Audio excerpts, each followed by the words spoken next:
Toujours présente pour soutenir son chéri Florian Rossi, Louane est en couple avec lui depuis 2017.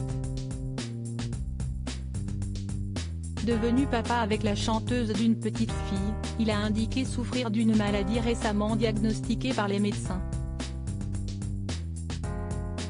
Ces symptômes seraient un véritable calvaire.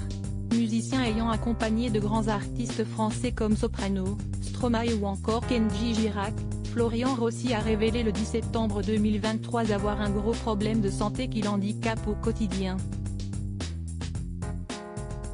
Un souci qui s'est récemment aggravé et qui l'empêche même de travailler correctement.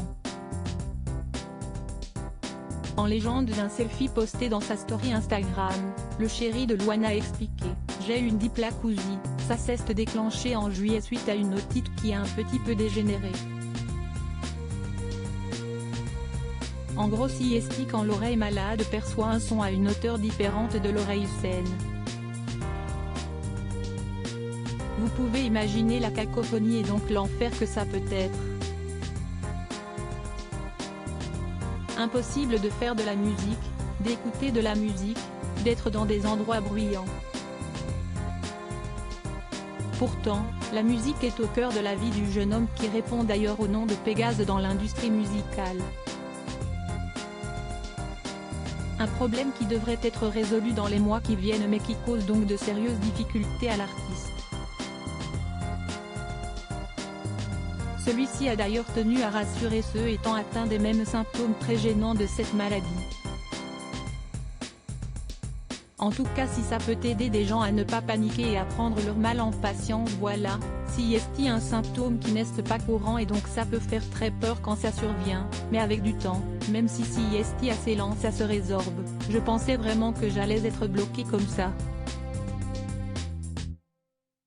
Malheureusement pour certains cela reste permanent, mais dans ces cas-là, la cause n'est pas une otite mais plutôt de gros chocs par exemple, et si plutôt de l'ordre neurologique.